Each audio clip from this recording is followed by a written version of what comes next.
Nalangkat niini Batanong Bisdak ang titulo Isip the Asia's Fastest Speedcuber ug ika-upat sa tibuok kalibutan. Ang Cebuano prodigy mao si Leo Borromeo, 15 anyos ug naila na sa iyang makapabilib nga abilidad sa speedcubing. Kinumduman nga milanog ang iyang pangalan isip usa sa mga labing batang speedcubers sa tibuok nasod sa edad nga 10 anyos. Uban sa iyang pagkaulitaw karon, iya usab mas gipalambo ang iyang katakos sa speedcubing. Karong buntaga, ato siyang ibida ug tudloan ta sa mga basic nini dinhi lang sa GMA Regional TV Live. Arong bag-o mga kapuso, nakakuha og bag-ong record dinhi sa Asia ug sa kalibutan ang batanon nga speedcuber. Sugbuanon mga kapuso atong makauban pagbalik sa programa Leo Borromeo. Mayong buntag, Leo. Welcome sa GMA Regional TV Live. Kindly greet our kapuso nga nagtan-aw karon, Leo. Mayong buntag mga kapuso. I'm Leo Borromeo. I just got the Asian record for Rubik's Cube average of 5 in competition. And that ranks me 4th in the world also. So. Wow. Thank you for joining us, Leo. And of course, we're very proud of you sa imong kalampusan, record-breaking nga nakabot ni mo, Leo, from the World Rubik's Association. Can you share this to us, Leo, unsa maning na competition lately? It was just a competition like 5 minutes away from where I live in Cebu City. Mm-hmm. Yeah, it was about like a week ago. And yeah, it was the first round of the competition. It was called Cube Tabay sa Cebu 2022. And that's where I set the Asian record for 3x3 Rubik's Cube. 3x3 Rubik's Cube, was that, Leo, right? Yes. How many seconds did you get to solve it? 5.48 seconds. 5.48 seconds. And that Yes. made you, of course, grab the fastest record in Asia. Yes. And 4th worldwide, Leo. Yes. Yes. How was it like during that competition? Kumusta? Kinsa may imong nakontra adto?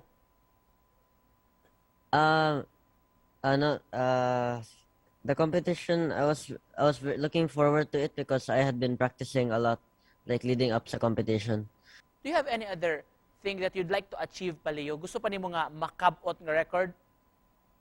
Ang world record. That's my goal. Also to win the world championship. World championship. Hmm. What's yung mga preparations nimo for this, Leo? Just to practice a lot and like learn from each competition I go to. Mm-hmm. What is the world record right now, Leo? The fastest? For average Rubik's Cube average of 5, it's 4.86 seconds. 4.86 seconds. This time, Leo, can you teach us, coming from you, ikaw naman, Joy, expert o kampiyon sa Rubik's Cube, can you teach our kapuso nga watching right now, siguro na si mga Rubik's Cube sa ilang mga balay, how to solve the Rubik's Cube? Unsa may mga advice nga mahatag nimo? And I also have one Rubik's Cube da kuno here, Leo, if you can teach me a very simple trick. Will I teach how to solve a 2x2 or the 3x3? You have with you 3x3, right? I think that's more common, right? Yeah. I'm holding a 2x2. Sige daw, Leo. Can you use So to solve a 3x3, like the first thing you do is to you solve the cross, and the pieces have to be aligned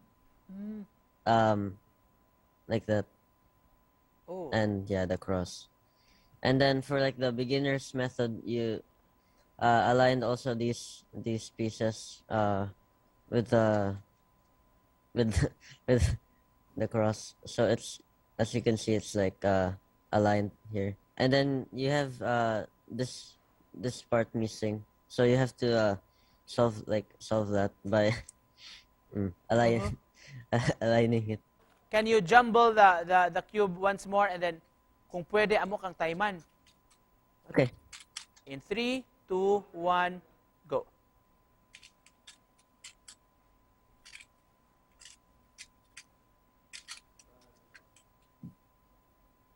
Whoa! That was just like mga 8 seconds or mga 8 kapin. Wow, that was fast, Leo. Leo, we heard, we've learned na apart from you joining competitions, no, you also maintain your social media accounts like your YouTube channel. So you could also teach our netizens how to do speed cubing. How is it like doing your vlogs and How's it like to?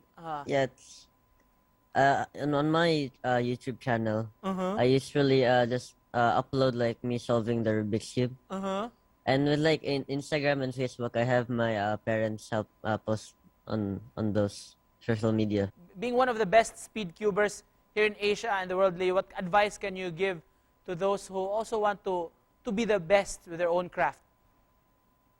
The best advice I can give is just practice. It being like really fast, like solving it in under like 10 seconds. It's not just like instant. You have to really like learn like from your shortcomings in like solving the Rubik's cube, and yeah, and just a lot just doing solves at home. Leo, your message, may I ask for your message, just to close this, to all young dreamers out there.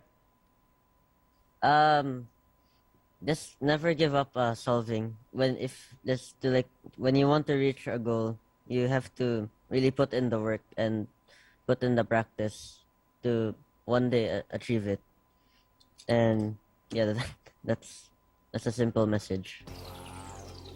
Of course, coming from you, that's well appreciated. And as for me, Leo, di na ako ni siya mong kagon, kay napurma na nako ang usara ka color, usara sa dinuon mga kapuso.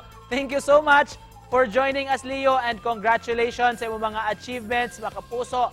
Ang Sugbuanon'g Speed Cuber Champion Leo Borromeo. Thank you! Thank you for having me.